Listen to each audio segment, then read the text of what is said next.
ನಮ್ಮ ಸಿದ್ದರಾಮಯ್ಯನವರು ರಾತ್ರೋರಾತ್ರಿ ಅವರಿಗೆ ಶೋಕಾಸ್ ಡ್ಯೂಟೀಸ್ ಅನ್ನು ಕೊಡೋದ್ರ ಮುಖಾಂತರ ಪೊಸೀಸ್ ಕೇಸಿಗೆ ಅನುಮತಿಯನ್ನು ಕೊಟ್ಟಿದ್ದಾರೆ. ಇವತ್ತು ಯಾವುದೇ ಕಾರಣಕ್ಕೂ ನಮ್ಮ ಕಾಂಗ್ರೆಸ್ ಪಕ್ಷದ ಕಾರ್ಯಕರ್ತರು ಇವತ್ತು ಕರ್ನಾಟಕ ರಾಜ್ಯಾದ್ಯಂತ ಬಡವರು, ದೀನ ದಲಿತರು, ಅಲ್ಪಸಂಖ್ಯಾತರು, ವರ್ಗದವರು ಎಲ್ಲ ವರ್ಗದವರು ಯಾವ ರೀತಿಯಿಂದ ಸಹಿಸುವುದಿಲ್ಲ. ಇವತ್ತು ಇದನ್ನ ಹಿಂದೂ ರಾಜ್ಯಪಾಲರಿಗೆ ಇವತ್ತು ಎಚ್ಚರಿಕೆಯನ್ನು ನಾವು ಕೂಡ ಕೇಳಕ್ ಇಷ್ಟಪಡ್ತೇವೆ.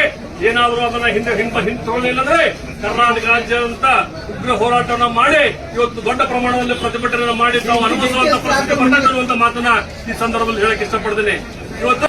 ಇವತ್ತು ನಾನು ಒಬ್ಬ ಈ ಕ್ಷೇತ್ರದ ಶಾಸಕನಾಗಿ, ಕರ್ನಾಟಕ ಗಣ ಸರ್ಕಾರದ ಒಬ್ಬ ಶಾಸಕನಾಗಿ ಸನ್ಮಾನ್ಯ ನಮ್ಮ ಪ್ರೀತಿಯ ನಾಡು ಕಂಡ ಶ್ರೇಷ್ಠ ಮುಖ್ಯಮಂತ್ರಿ ಸಿದ್ದರಾಮಯ್ಯನವರ ಪರವಾಗಿ ನನ್ನ ಹಾಗೆ 136 ಜನ ಅವರ ಹಿಂದೆ ಗಟ್ಟಿಯಾಗಿದ್ದಾರೆ.